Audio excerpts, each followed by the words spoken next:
EFI University is hosting a new class called Essentials of Operating a Shop. If you are interested in learning how to run your shop more efficiently, this class is for you. The first class is in Portland, Oregon on February 6th, followed by San Jose, California on March 5th. For details, go to EFI101.com and look for the Essentials of Operating a Shop class. Be sure to use the coupon code DIFAL for $50 off. This is Do It for a Living, your source for inside information on the future of automotive performance. I'm not a quitter.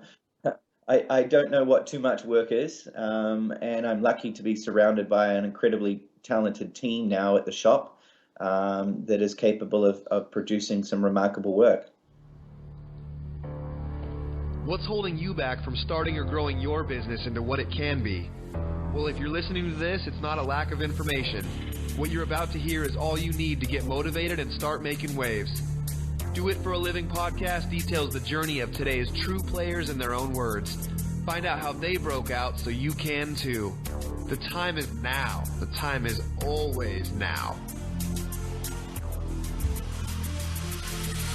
Welcome back. I've got a really cool guest with me today. I've got Rhys Millen, CEO of Rhys Millen Racing, and obviously the company is named after himself. Rhys has been involved with all kinds of racing, from global rallycross, Formula Drift. He's a stunt driver, and he's got quite a history that he can share with us today. He also does Pikes Peak racing.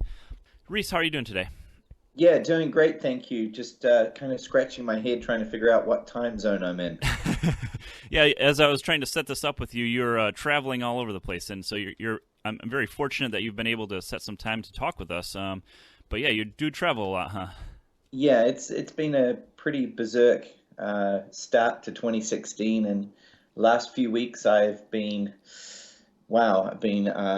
Colorado, Texas, now in New York, fly home back to LA on Monday, and then catch a direct flight down to New Zealand, do an event in New Zealand, finish that night, race to the airport and fly back to LA, and then do a connection straight to Canada. So yeah, it's a bit wild right now, but enjoying every day of it. Awesome. Yeah, and for people who don't know who you are actually from New Zealand as well, right? Originally, yes. Born and raised in New Zealand to the age of 17, and had the opportunity to come live with my father in the US, and outside of connecting with my parents in New Zealand, never looked back. Cool. So let's go ahead and get started here.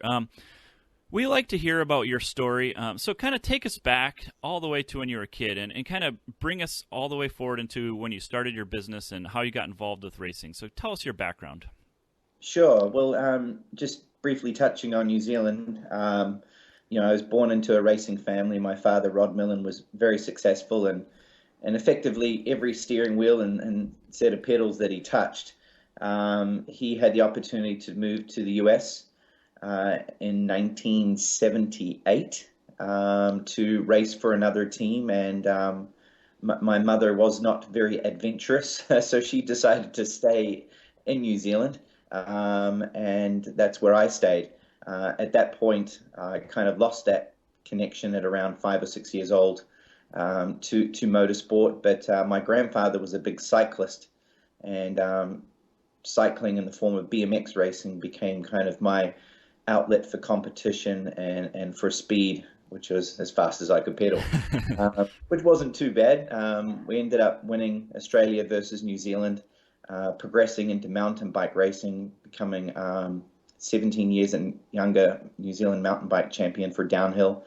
And that kind of was my first connection to real competition and an opportunity to move to the US to basically, further that experience and those personal goals. So you moved to the US to mountain bike originally?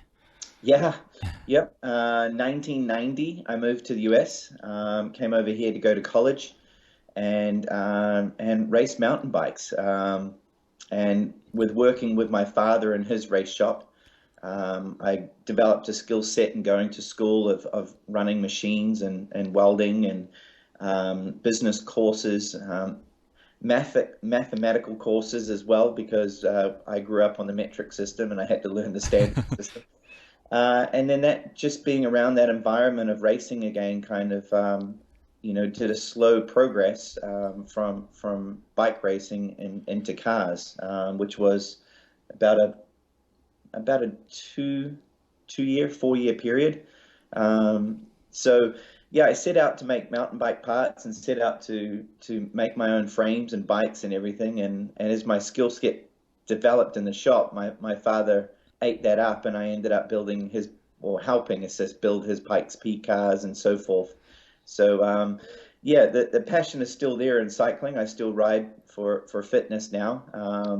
But yeah, that kind of within a 2 year period changed from 2 wheels to 4 wheels. Wow. And so did you go to college at all, or was it straight out of, I guess it's high school as well in New Zealand, right? Yeah, high school in New Zealand and then straight over here into college. Okay. And so what do you have a degree? Did you finish, or did you just get involved in work? So I got wrangled into work. Only did three years, and at that point pretty much started my own business. I worked for my dad for about 3 years and then ended up starting my own business. Okay. Basically, and as an extension of what he was doing, but making parts and accessories and starting to sell them to street customers.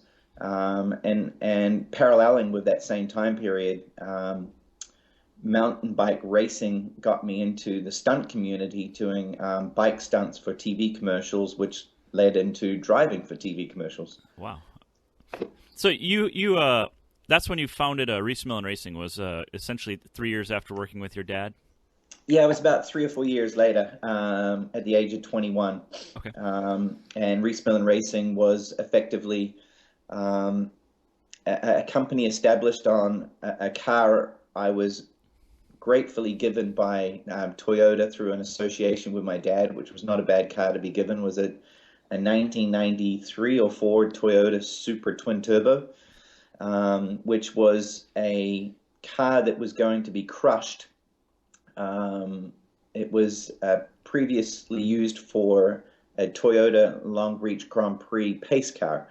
I was given that car to race up Pikes Peak, of which we did successfully. And in building the car, we developed several products. Super Street Magazine did an article on the car, and the contact list was my phone number and name, and people started calling asking for parts. Okay. And I started making parts, and then kind of that was the foundation of what Rhys Millen Racing became, selling parts for Supras, and then it went to Celicas, and then it went to Lexus models, and the money that I made, the profit that I made from making the parts, enabled me to start racing. Awesome. And I'm actually familiar with your products as well. We dealt with Evos, so even in 04 when I got mine, you guys were making parts for those as well. So Yep, exactly. And that was just kind of a progression when I had the opportunity to build my name personally to a brand, such as Mitsubishi when I was racing with them, which was kind of the time period of 99 to 2003. That's when, yeah, we kind of just moved everything followed the path of what I was doing from a racing standpoint. Okay. So do you kind of think of yourself as an entrepreneur, or do you just kind of, by default, owning your own business? Do you think of yourself as a go-getter? Is that kind of your always looking for new things? Yeah, I have a background in art.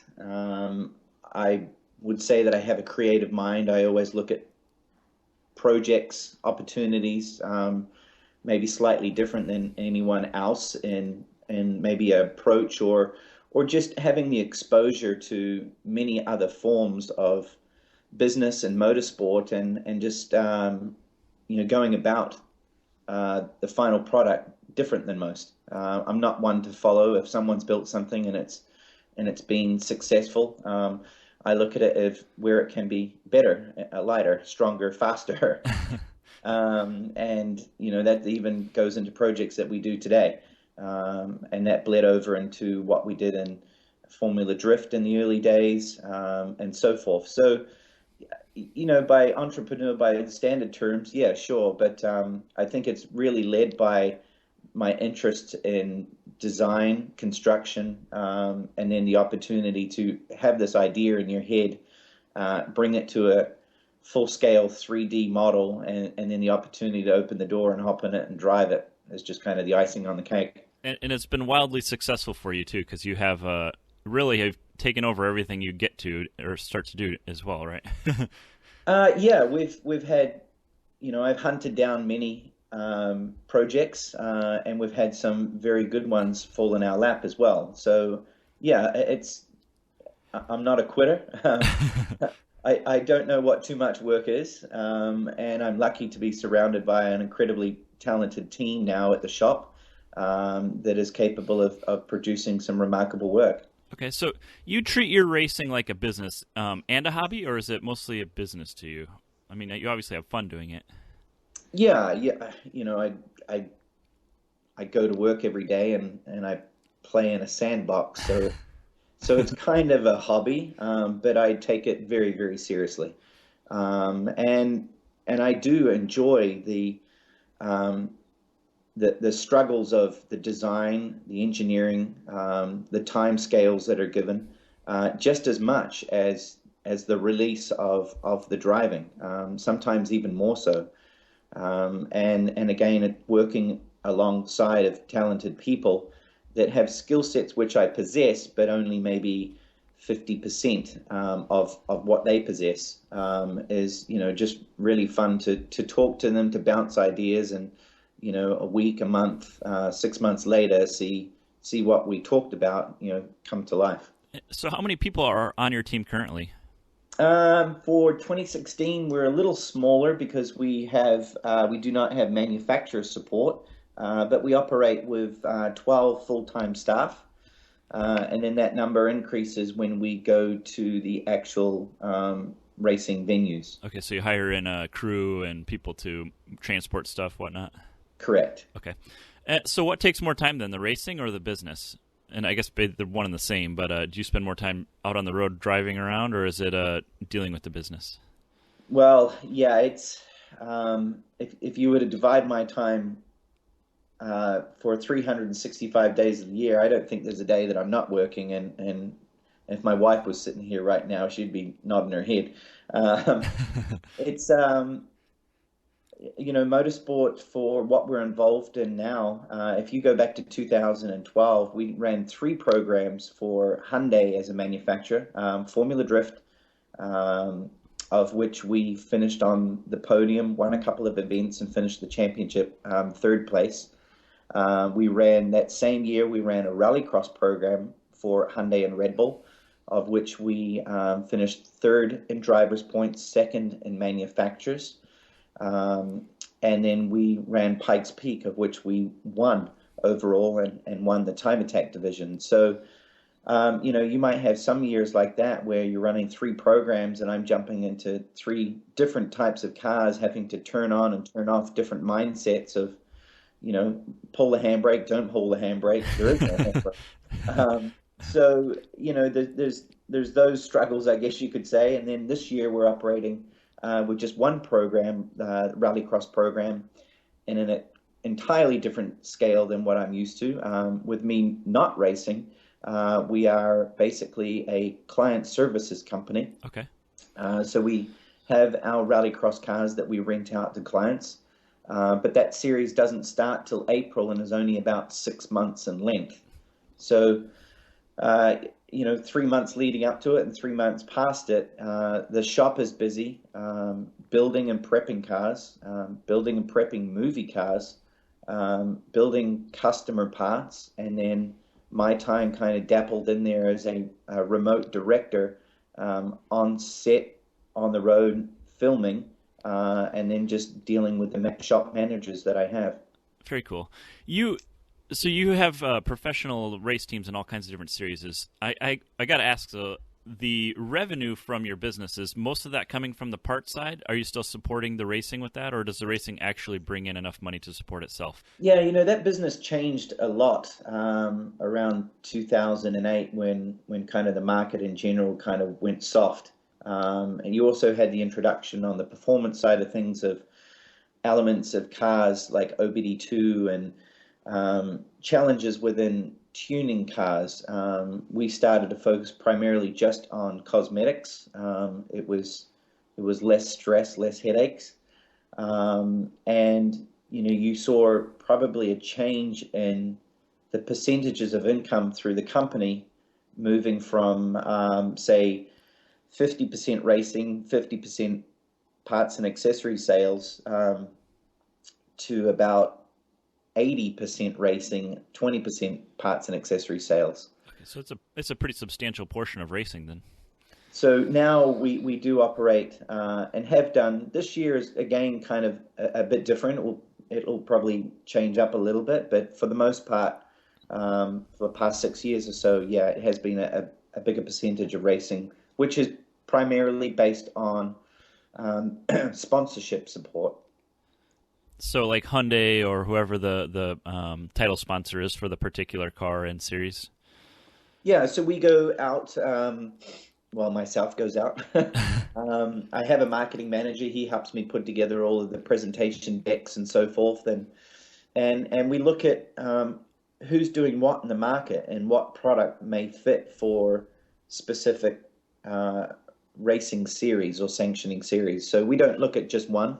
We might make a format of 3 or 4. It might be road racing, it might be drift, it might be off-road, it might be rallycross. And what I learned early on in life, or in this position, was a thing called the launch budget. Launch budget is basically a manufacturer's coming out with a new model vehicle. That year one, they're going to have the biggest spend amount for marketing dollars before the vehicle falls into year 2, 3, 4, 5, where it's kind of a consistent run. So in the case of rallycross, we positioned ourselves with Hyundai. We saw the release of a concept car as the Hyundai Veloster. We went in and talked to them. A year later, we were ready and planned. We went and talked to them again. They were coming out with a turbo Veloster, and kind of all the stars aligned, I guess you could say, for a previous relationship with the Genesis Coupe in drift, and then this new model that was kind of a compact, very sporty looking, flared fender arches and so forth, and was just kind of a perfect fit to rallycross. So that's kind of a little bit of the guideline of how we initiate talks and conversations with sponsors and manufacturers. And obviously there's more to that. My first contact to Hyundai more recently spent probably 6 months trying to find out who was the right guy to talk to have a meeting to that was going to get some traction. So it's not always just pick up the phone, but in many cases, I don't have an agent, I don't have a sports marketing manager, and I feel that in most cases, if I walk into a room and I'm talking to the people and they're talking to the person that's going to be a brand ambassador for them, it's a great opportunity to see me in the public viewpoint of how I'm going to represent their product, not only in driving the car, but talking about the product as well. So you have written contracts with these? I'm assuming you do. Yes. In some cases, very big contracts. Yes. Okay. And then what are the expectations from the sponsor for you in that contract? Do they usually tell you like what to wear and how to livery the car, and what are their expectations of you? Yeah, so obviously what we try to get is we try to get that biggest piece of the pie, and then from there we'll go and sell out the rest. Kind of let's say one project we have Red Bull that's really interested in supporting it. Well, when you have a manufacturer, a sponsor like Red Bull in your back pocket, you can walk into any room and pretty much go, if you want to be associated with this brand, this is what it's going to take to be a part of this project. Okay. And in some cases, that's just like a no-brainer. Flip that around, and if you've got a lesser value product, maybe it's a bigger sale, but maybe that company has supported you more to whereas you only need another 10 or 20% to make up the entire program. But basically, the program is being sold out some 4 to 5 months before that series calendar year starts. It's a 100% supported by sponsorship, paying, salaries, builds of cars, 100% of the business effectively. And this is where your experience in doing this for so long pays off, because you can actually forecast what the team is going to cost to run for a season. Is that correct? Yeah, we're doing it down to, line item from, travel expenses. If you wait for the schedule to come out and you're doing all your Word documents at the start of the year from, travel from LA to Miami, Miami to DC, DC to Texas, Texas to Seattle, Seattle to wherever, and so forth. And then you just go down the list. How many crew members, how many rooms? And obviously we've done that so many times, we can just tweak that formula a little bit. But it's kind of the foundation of figuring out what it is, figuring out who you need to approach and how much you're going to ask from them.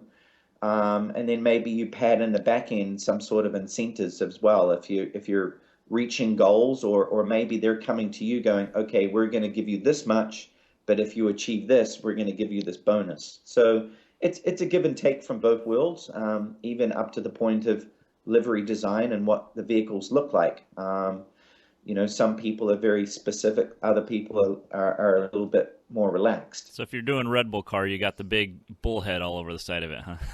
Oh, you're doing a Red Bull car, you better make sure that Pantone blue vinyl is correct. You better make sure that sun is in the right location, and the angle of the bull and the charging horns are in the right angle as well, or else you're going to get a phone call. Very cool. So who decides what events to do? Is that, I guess it sounds like it's just based off the series you're racing in that schedule, right? Yeah, it is. It's based on the series that you're taking on, the initial meetings on budgets. We had a deal with Hyundai, I think in 2011 or 2013, and the series added an event to the schedule. They went from I think 13 or 12 events to 13. And I went back to Hyundai and I said, hey, we've had a schedule change. There's one more stop. And they turned around to me and said, well, sorry, we only budgeted for that. We're not paying for it. So we sat out that event. Okay, so yeah, if it's not in the contract, you don't have to go. Huh? I gave them a probable cause for why we really, really, really should be going. And at the end of the year, we went back to them and said, oh, by the way, we kind of pretty much could have won this championship if we would have had this result at that event we didn't go to. So, yeah, sometimes it's a challenge, but, I guess it's in our position, it's better to be racing than not. So how do you measure your return from the arrangement? Are you working with the sponsor to see the attendance at the events and see your hits on YouTube or whatever else you're using to market this stuff? Is that how you generally measure your return on this? Yeah, obviously, every race we have to do a race report. We have to do a race recap based on the team's performance, the car's performance, any challenges, goals set, goals achieved. At 6 months into the program, or the midway through the season, we do a mid-year report. And a lot of that has those sorts of details. Where we've been, what we've achieved as a team individually, what the series has achieved on ratings with TV ratings, Nielsen ratings, and again, if there's been any other co-branded projects such as video projects, what are the view count on those? Are there 1 million views, 2 million views, 4 million views, or are they 50,000 views and that one didn't work? So yeah, it's a collaboration of all of that. Justifying, the sponsor's investment and their return on investment, their ROI. Do they have written into the contract how you, or I guess, goals to reach with the exposure, or is it just totally up to hope it all works? again, it's all independent to the individuals. Okay. Some sponsors are at every event we go to. Okay. Some, I won't name names, but some of the bigger ones didn't even show up at all, or maybe only showed up for one local event one day. So yeah, it's it really is based on the enthusiasm of the group, and their commitment and their understanding of the value of motorsport to the brand. Okay. And I think, it's pretty obvious with Red Bull as they bring their little Red Bull cars and the girls hand out the drinks at literally every event. Even car events that are just shows, I see them showing up. So they're very active in the motorsports community then. That's such an amazing brand to be associated with. It's been 10 years now that I've been with Red Bull, and we've done some incredible events, races around the world, shipping cars to Brazil and challenging some of the most dangerous pieces of roads down there, to the achievements at Pikes Peak, the New Year's No Limits, and they're never a static company in one place for too long. When they feel that Monster or Rockstar or NOS Energy is penetrating into the market they're in, it's their time to move on. And they're usually into those markets first, establish themselves or establish the sport, and then bang, they're on to the next thing, the next challenge. We had an amazing Christmas party with them down in Miami a few weeks ago, and every 5 years they bring the entire company together, 1,300 employees flown to Miami. Wow. For a 6-hour meeting, which was unreal. And at the end of that meeting, they did a market share in Austria and Australia. Red Bull brand in the energy drink market was able to keep Monster at below 5% market share. In the US, they were able to keep them at below 9% market share. So, it just shows the power and the brand and how penetrated they are into so many different markets. You might get into, you might be involved in off-road racing and you see Monster everywhere, which is owned by Coca-Cola. But at the value point of the prestige of the brand and the fact that Red Bull is into records, into so many other facets of entertainment, they have been unstoppable and they will continue to be. Yeah, that's a pretty big market share.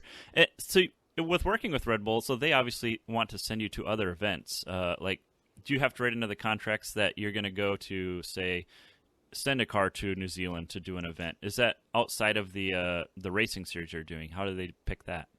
Yeah, again, that has changed a little bit for this year. I am not doing one full series, so we don't have a partnership that bleeds over to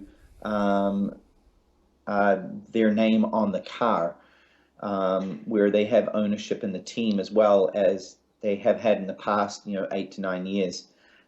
So this year I'm more of what they call the athlete program, which is more of just a hat and helmet, continuing the relationship, but basically waiting for myself to be established into a full series again. Okay.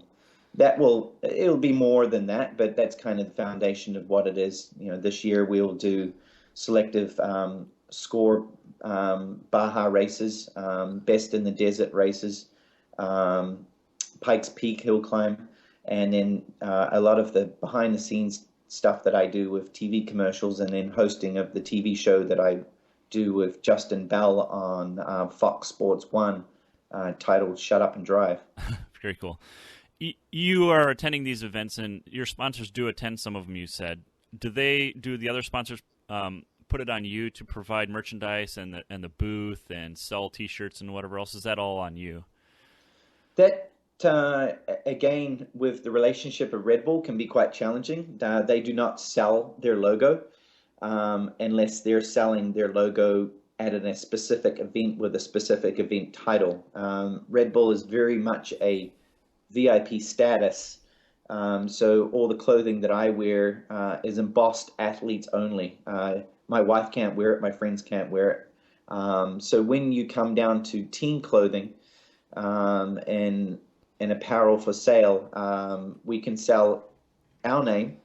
We just can't sell anything branded with Red Bull on it. So there's yeah, it kind of flexes all ways based on what we're doing. We have a apparel line of product for the team, which is more just the corporation name, and we sell that through the website. Okay, that's very interesting. I would have never thought that they would kind of restrict their brand like that. I mean, I'm wearing I have a Red Bull Racing F1 backpack that I carry with me everywhere. But Yes, and that would be that would be event specific, which has actually only come out in the last maybe 4 or 5 years, that they've started doing branded hats and shirts and so forth to event specific. But if you see a individual Red Bull logo on a hat, it's typically you're looking at a Red Bull athlete, and that's the status that they've tried to build.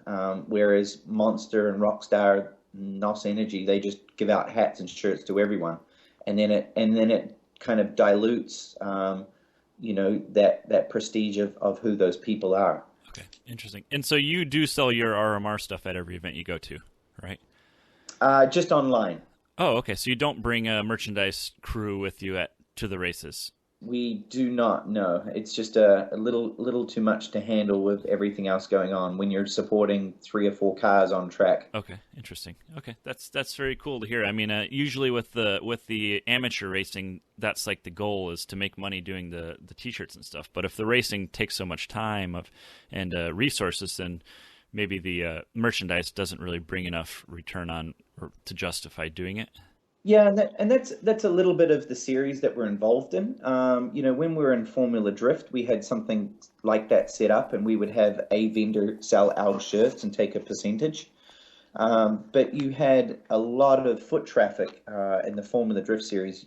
On average, 8 to 10,000 people. Mm-hmm. Rallycross probably doesn't bring in that many, but they're how would you put it? And I'm not trying to take one away from the other. It's made for TV. Okay. It's live on the network. The ratings are very, very good, very big on the network. Okay. And your foot traffic is not as important to them and their big scale. And you see that kind of with IndyCar as well. You can go to an IndyCar race and there might be only 3,000 people in the stands, but it's a very popular viewership on TV. Yeah, that's really interesting.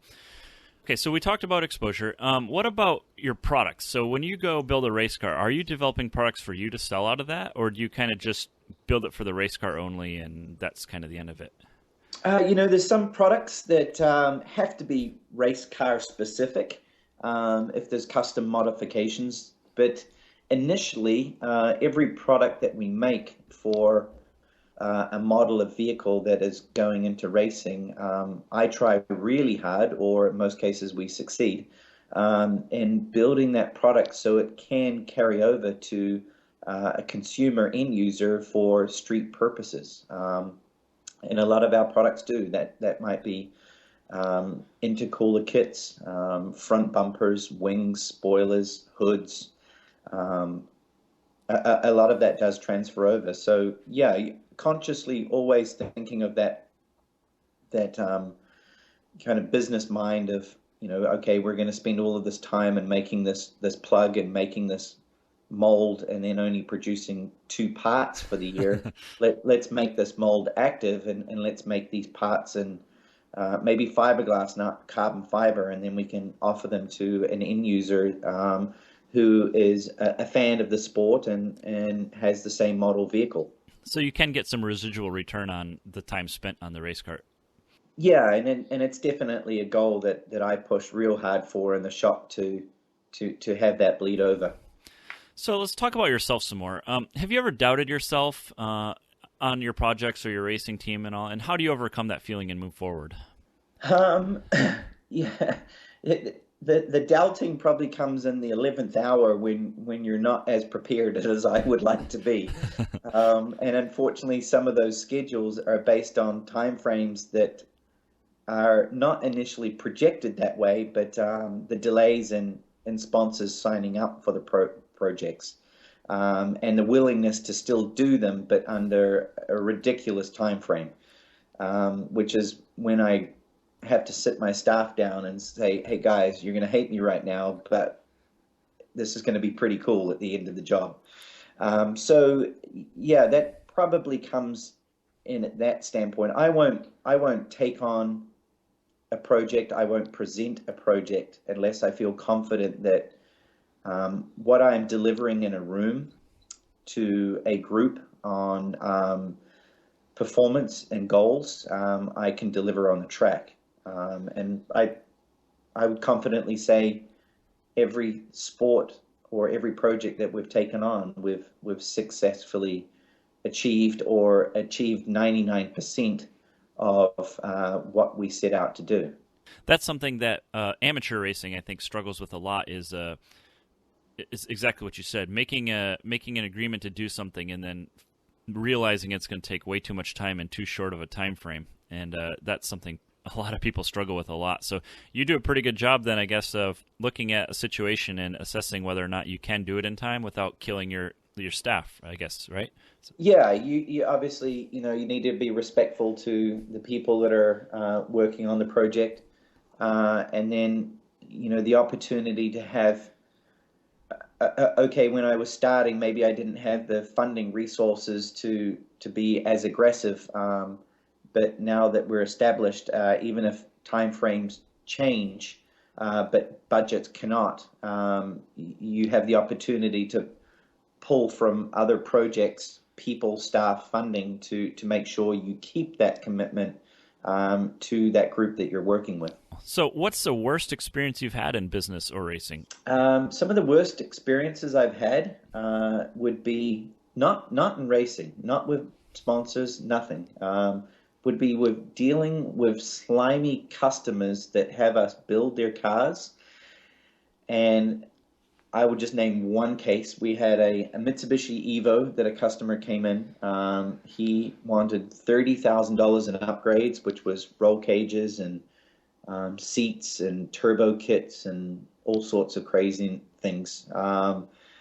And that gentleman dropped off the car. We worked on it for a few weeks. Had it finished on Friday. He picked that vehicle up, paid for everything on a credit card. On Monday, we received a phone call from the credit card company stating that the customer was not satisfied with the work done with his car, and the credit card company gave him a complete credit back. Wow, that's probably the worst chargeback I've ever heard of. That's crazy. And I fought it as hard as I could for as long as I could, until about 4 months later I heard that gentleman was in jail for doing the same thing to many other people, or to other people in pretty much everything he did in his life. Wow. But at that point I changed our entire policies. We don't do COD deliveries to dealers or anything anymore. Credit card charges cannot be over $5,000, and most of the work is either paid 50% up front or paid in full and final balance via a wire transfer or a cashier's check or whatever if they're large amounts. And that was part of it as well. That was years ago that just kind of tainted me to just not want to deal with street customers and that side of things. Okay, so that was when you were doing service work, and now you're kind of getting away from at least the mechanical side of it and doing more aesthetics, I guess.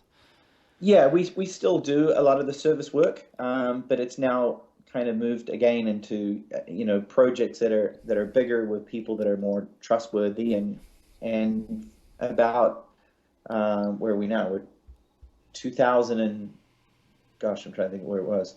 Tokyo Drift, Fast and the Furious Tokyo Drift. I think it was 2007, 8, I don't know, was the first project for the company where we actually built movie cars. And so from that standpoint, we built about 18 cars for the movie. Randomly, I actually built the original orange Toyota Supra for Fast and the Furious 1.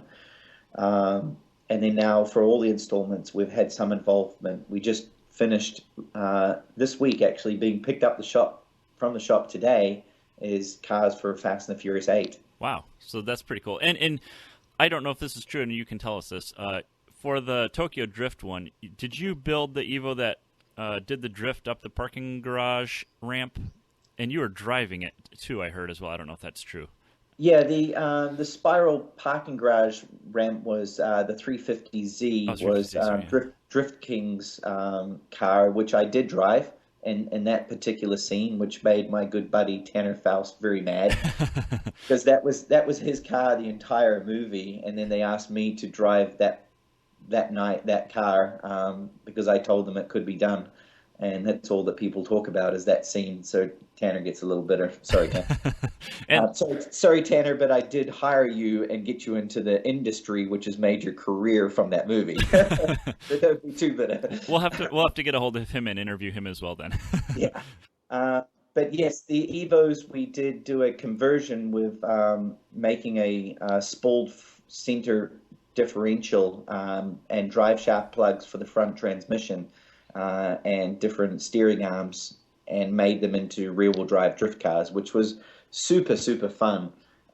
Just putting all of that power through components. It was only supposed to see 50% of the power. The cars were a little brittle. Yeah, and you are, I guess the Fast and the Furious production team hires you as a shop to build these cars, or are you kind of telling them what you can build? So they have a prime partner that builds, I don't know, maybe 200 cars, 100 cars. And then we are just subcontracted by that group, who I know very well, to handle specific builds and to handle overflow. Okay, and then being based out of California has obviously been an impact in being able to get these jobs. Yeah, for sure. You're close to the Hollywood market. I'm linked with people that I see on a everyday kind of occasion within all of the driving that I do. In addition to that, we built cars for Transformers 4, the little Chevy Sonic rally car that was in that. That was crazy build. That was a Mitsubishi Evo 9 shortened 5.5 inches right before the seat cushion of the rear seats, re-welded back together, stripped of the entire body, and then the body as one piece with all the door jambs and everything lifted and sat over top and then welded together to make a turbocharged four-wheel drive Chevy Sonic. It was the only way we could do it and do it right in the time frame that we were given, and we built 3 or 4 of those. The Pennzoil campaign that is on TV currently with the Dodge Hellcat kind of sliding through the city streets at night. We outfitted those cars with hydraulic handbrakes and certain things to make them perform in that manner. We just kind of go steady flow of business through the shop on building movie cars and commercial car builds. So your ability as the stunt driver and as a pro racer really makes it a unique business for you to be able to build these, I guess, movie cars, because they're very unique and they need to be driven a certain way, right? Yeah, and they're not always driven by me, but I think it's those relationships and those opportunities to work with people and just in casual conversation. You might be on set talking about someone, and I would go, "Oh, what do you got going on?" They're like, "Oh, we've got this project doing that," and then they kind of look at you and go, "Oh, you'd be good for this. What's your workload like on your shop?" And you're like, "Yeah, let me talk to the guys," and that will happen. Or a production team might call us and go, "Hey, we just got awarded this project. We need to build this specific vehicle to do this specific task." We bid on it, we build it, we transport it, we maintenance it, and then we give it to them at the end of the project. So it's just that continuation of being involved in, again, different facets of motorsport, racing, filming, and that exposure that kind of just keeps that going on. The movie set stuff, is this all another division of your corporation, or do you consider it part of the racing? It's invoiced separately, but it's the same group of people that are involved with racing. We're just floating projects. So at the point that we just spent the last month building 4 cars for Fast and Furious 8, we had to bring a lot of our staff in because we were given the cars 4 weeks before the build started, and then it was put on hold, and then said it's not happening, and then a week later we got the green light, it is happening. And we're sitting there juggling our hands going, well, we had 8 weeks to build this and now we only have 4 weeks. So that's kind of back to that point where I was saying, we're committed to the people that commit to us. And when we had 3 projects going on in the shop, we could just have, rather than letting those other 2 projects go idle, we just run a bare minimum staff on them and then pull people on. So the movie cars, we had 1, 2, 3, 4, 5. We had 6 people on them, and we brought in 2 more people just to keep our commitment to the timeframes. And I think within that industry, knowing how volatile it is on timeframes, that's why they know that they can trust that we will produce a superior product at the given timeframe that they provide. Okay, and since it's something, it sounds like it's a reoccurring situation where they come back with another movie and they know to go to you, you're willing to make sure that you do get the project done, even if it is a half time frame because of obviously probably budget, somebody not wanting to give some money and then finally folds, right? Well, exactly. You're dealing with a studio like Universal, and the people I know from doing business in the past, they sit there and go, hey, we're sorry, there's overtime in this, do the job of whatever it needs to be. So we're not going to cut corners and produce a lesser product. The product's going to be the same. We just need to hire on more people. It's going to cost them more at their end, but the delivery dates that they give us, sometimes as ridiculous as they are, we will always meet them. Very cool. So tell us something you're doing right now that has you fired up. I would have to say I'm in the middle of about a 3-month filming project with Pennzoil, and it's an extension of a campaign they did last year called Airlift Drift, which had a Dodge, I think it's a Hellcat, sliding through the streets of Cape Town, South Africa. They did a prequel to that about 4 months later, and then now we're doing the 2016 campaign, which is effectively labeled Joyride. I can't go into too many specifics, but Joyride will take me to 3 different countries, driving 3 very performance vehicles in 3 different environments. One is through the streets of Barcelona, Spain. One is in the frozen tundra of northern Canada, and one is in Baja. And it's been an amazing opportunity to build a relationship with Pennzoil, the creative minds within their agency, and how much they're pushing the limits on performance, and the risk takers from the management group creating this campaign, and kind of being on the block of being fired, and then the project being tremendously successful.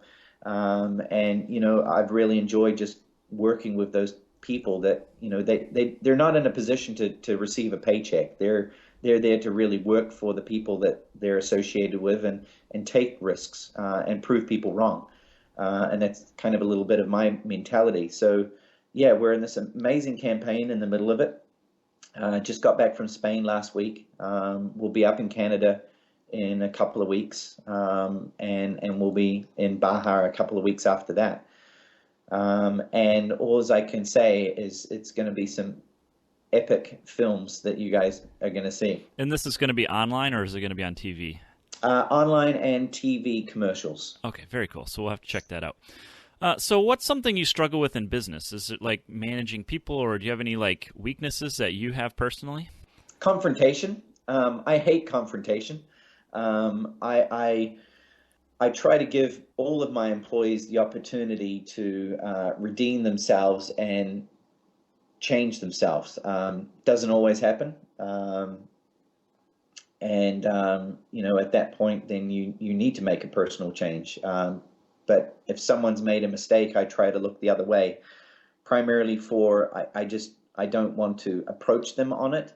And I want to give them the benefit of the doubt that they can correct themselves. Obviously, when those mistakes continue and they start tarnishing the business name or costing the business money, then they need to be addressed. But probably the biggest challenge would be employees dealing with personalities, talking to different individuals in different ways, understanding their strengths and their weaknesses. It is. And until you own a business that is small enough that you're connected with everyone, and not too big to you don't know who you're walking past down the hallway, it is probably the biggest challenge in business is keeping every employee happy. Cool. So what is your 1 or 5 year plans for RMR? In the position that we're in, not being involved in a full-time motorsport program, which is, the first time in 16 years or more, is to get back in line with the manufacturer. We worked really, really hard last year, and a few things just fell through. So the key individuals that I have as employees have pulled together, and they are as committed to the company as I am. And it's really great to see that the fact that I've been able to provide stability for them for as long as they've been with the company. Some have been there 10, 14 years. They're willing in an off period time, rather than just throw in the towel and go, this is not going to go anywhere. They're working just as hard and proving that business is still out there regardless of racing. But our end goal is we're all passionate about competition. So the goal is to get back realigned with the manufacturer, and to get back into the sport of rallycross, something that I thoroughly enjoy. And on top of that, obviously, is some personal goals that we're hoping to achieve this year or the next 2 years at Pikes Peak with the electric car project. Yeah, you set the electric car record last year, right? Yeah, we had an incredible opportunity to partner with a team, bring over our expertise, they bring over their expertise, and a vehicle that I wasn't so questionable on design, but was questionable on strength and reliability. And the exposure to that world is just mind-blowing. Outside of the ridiculously annoying siren that you have to run per the sanctioning rules, that takes possibly the most wicked vehicle I've ever driven and dumbs it down to a little tykes, sort of kids car. The technology and the power and torque that can be produced by these electric cars is mind blowing. It's the first car I've ever driven in my life that scared me. Wow. And I've driven some pretty fast cars in some pretty scary environments. And we did the first practice of Pikes Peak last year, and I had my lead engineer there, and we'd done half a day down at a local racetrack. Putting it on the mountain in that environment really exposed how fast it was. And we did the upper section, which is about 3 miles, and finished the run. I usually don't run oxygen during morning practice because the runs are only 3 miles long. Usually just save it for the 12.5 miles of race day. And I was completely out of breath. And my engineer looked at me and says, "Are you all right?" And I said, "No." I said, "I don't think I can drive this thing. It is so fast." The next run we went 15 seconds faster, and the next run we went 10 seconds faster.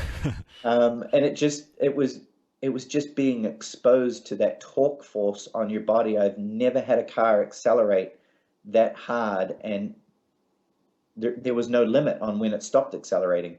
And then that visual reference, because there was no gear, no RPM, no kind of sensorial connection between your foot on the throttle, your hands on the wheel, your ears hearing how fast you're going, your eyes seeing how fast you're going, to really establish a reference of braking. So yeah, that's been an amazing opportunity, and one that we're going to extend out this year for 2016. And I'm shaking my head as I say this right now. We're going to make that car faster than what it was last year. So Awesome. yeah, really excited for that. I've got some personal goals there that the team have asked me not to talk about, but yeah, if we achieve them, it's going to be incredible. And for our listeners who aren't familiar with the electric cars on Pikes Peak, there is an engineering reason, and most of it is because of the altitude change. So when you run a turboed engine, they lose almost half their power by the time they get to the top of the hill, and they become very laggy, and you don't feel the torque that you do at the bottom. So the electric cars don't have the huge loss in power because it's run off the battery. So that's why the electric cars have really almost been the king. Other than Loeb's car, they are pretty much the top of the field every year now, huh? Yeah, exactly. Peugeot and Sebastian Loeb came over in 2013 and crushed the record. I held the record prior to that, but it was set in a production car. It was a standard two-wheel drive car, not made for the overall record. So they took a hefty chunk of time out of that record. But that car was, they had 40 staff there for 1 month. That car was technology from Le Mans on their old LMP cars that were outlawed. It was the best of all of Peugeot's efforts, and it showed, and Loeb drove it very, very well also. Surprising thing is that they did probably 15 to 20 test runs over every section of that mountain, with him getting familiar with the road and pushing the limits of the car. Michelin had designed 3 specific tires. That one story I'll tell quickly was sitting at the start line waiting for them to go, and the car rolls up on casters. Loeb's already in it, it's pre-warmed, no tires on it. Sitting right by the start line is 3 tire dollies with 3 different compounds and full sets of tires on tire warmers. They asked the chief steward, when are we going to leave the line? He says 30 seconds. They unwrap the tires. Each guy has a nitrogen pack air gun on his back, and the tires go on. Brr, brr, brr, tires are on. Casters come out.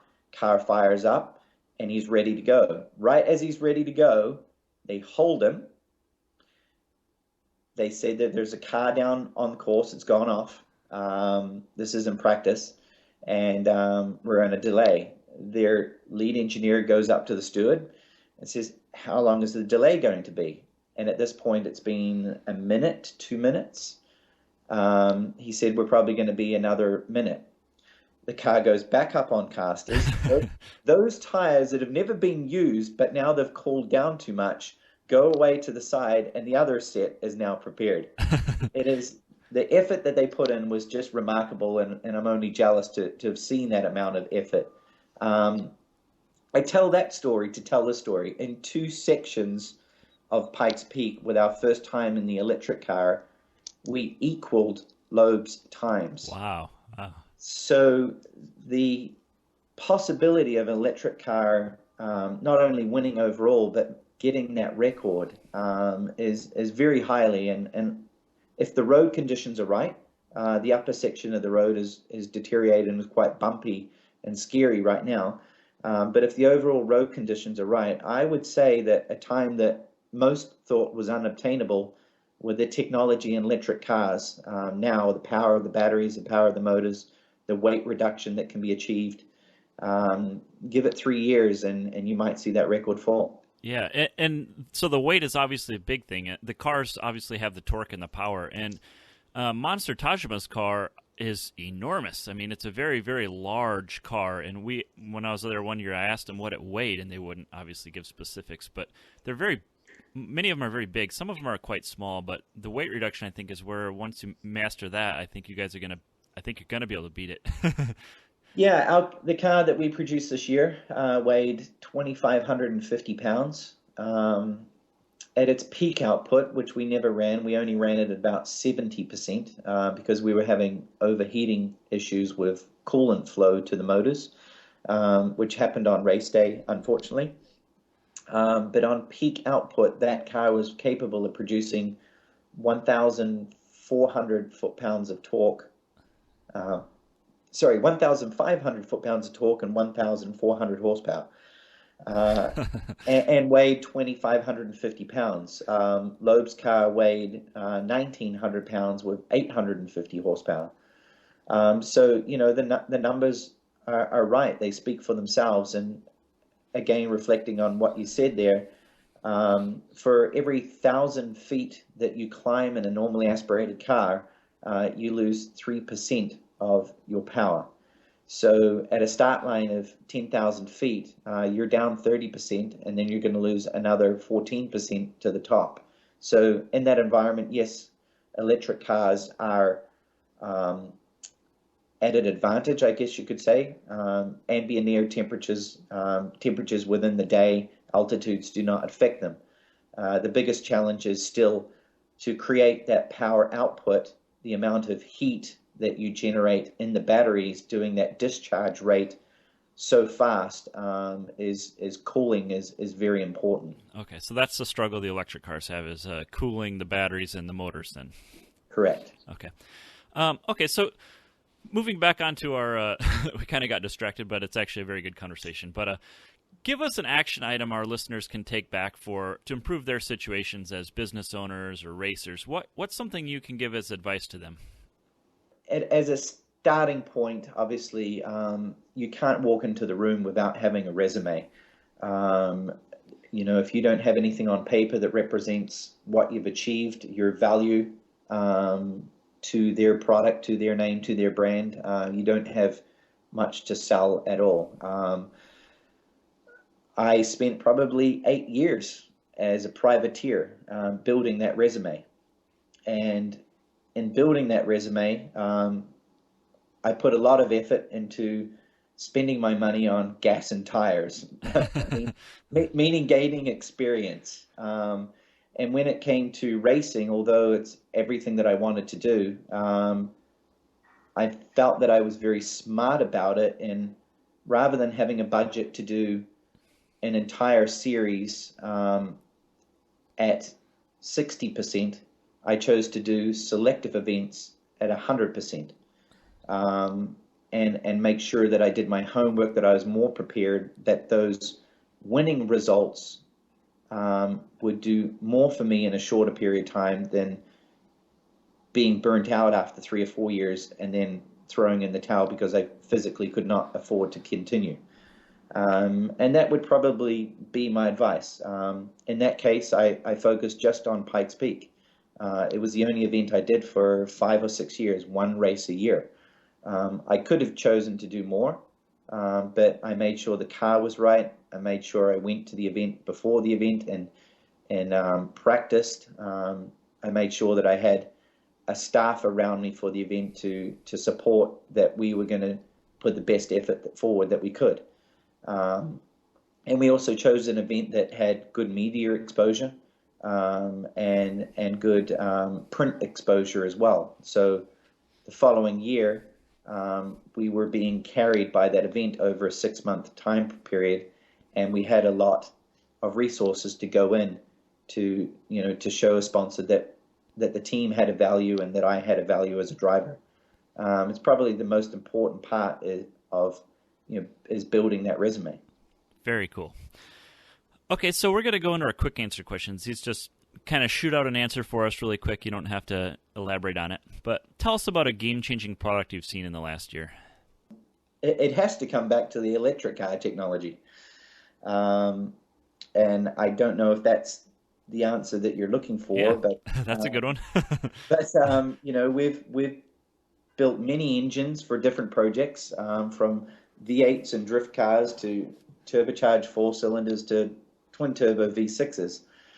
And then you get exposed to this little motor that is only 4 inches wide, 12 inches in diameter, and weighs 45 or 50 pounds. And this motor is produced is capable of producing 8,500 RPM, 275 foot-pounds of torque, and 250 horsepower.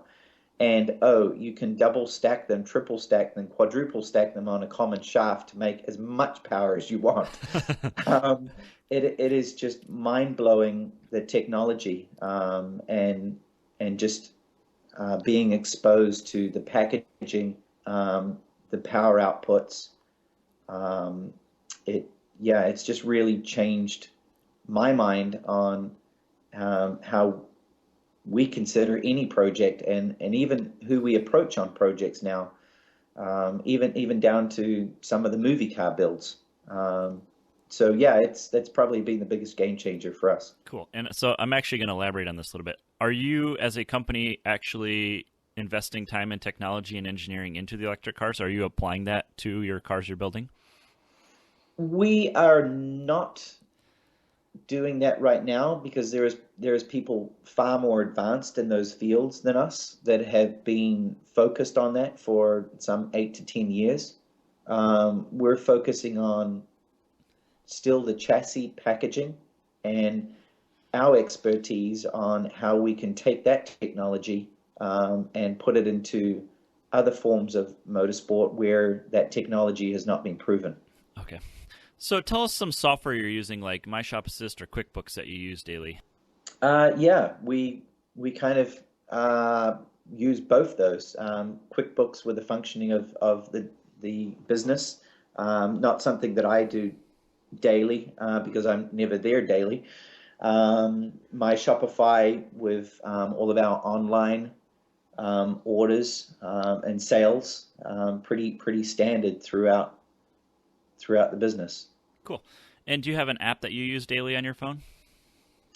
Well, outside of Instagram, it's probably WhatsApp for communication with the team, and mostly internationally for international calls or texting or video share, just a free app, WhatsApp. Okay. And what is your favorite shop or track tool that you've got? Mine would be the lathe.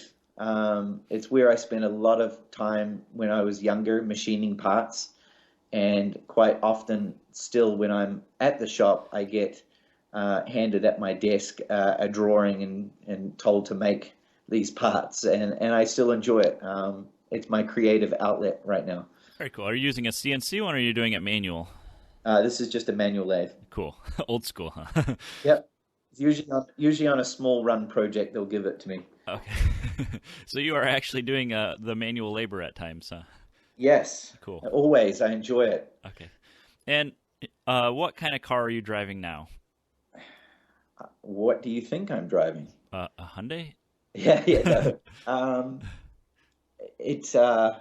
It's a compromise, but I've been driving it now for 5 years, 130,000 miles. The fact that I am in so many neat cars every other week justifies the fact that I need a truck, and I drive a truck as my daily driver. It's the only one vehicle that I own. Well, I own many race cars. The only one registered street vehicle that I own. And I drive a Ford F-150 EcoBoost, the twin-turbo V6. Oh, very cool. Okay, and so to kind of close this thing out, what do you think the future of automotive performance is going to be? Yeah, I don't think you can ever take away the sights, sounds, and smells of traditional racing. I think you'll probably see that change again in Formula One when they went to a turbocharged V6. It took away a lot from the sport. And anytime I walk out into the back of the shop and the guys fire up the rallycross cars, and just that lumpy lobing cam and that smell of that race fuel and that rough idle, and when they do an anti-lag run and it's popping and banging, there's just no replacement for those sounds. I think you're going to see a progression in the electric car racing. I think you're going to see it expand into other forms, and be superior, potentially on small runs, say qualifying laps of certain tracks or so forth. Although that technology has an opportunity to become superior, the fact that it does not create an emotion to that individual, to that spectator, will always be its limiting force. I watch videos of Pikes Peak, and I always watch videos as a reference to see how the car's going, not because I want to watch myself. But just one I was watching a couple of weeks ago, and it was a spectator at the top of Pikes Peak had filmed my car coming up the mountain. Not one person gives out a Yahoo, a go Rhys, or anything. There's just this very fast, very efficient car coming by with a siren. You scroll through that video, and in 4 minutes later, here comes this throbbing V8 just screaming through the mountain, echoing through the hills, and it comes by at half the speed sideways, and people just jumping up and down, screaming, and it's that emotion that it creates, that sound, and it can't be replaced. Awesome. That's a really good outlook on how you think the performance is going to be. So how can our listeners connect with you and your company? Yeah, we have sales at RMR Products is a direct email to the business, and then those questions or so forth are typically then shared to me directly. rmrproducts.com, which is rhysmillenracingproducts.com. Will take you to the products and services that we offer. There's also a connection there under media for services and TV commercials that I'm involved in and drive in as well. And you are also on Instagram. I guess that's your big one, right? Yeah, and then Instagram, pushing Instagram more than Facebook lately. I've been a bit slack on that, but we're up and running on Instagram as just hashtag Rhys Millen Racing. Awesome. Rhys, I really appreciate you taking the time to talk with us, and thank you very much. No problem. Thank you, Kevin. Thanks for listening to Do It for a Living. You can find out more about this guest, this show, and even details about what we just talked about at our website, doitforaliving.net. Check out the Facebook page at facebook.com/doitforaliving and tell us who you want to hear from. And most importantly, subscribe to the podcast. Click subscribe. Do it now.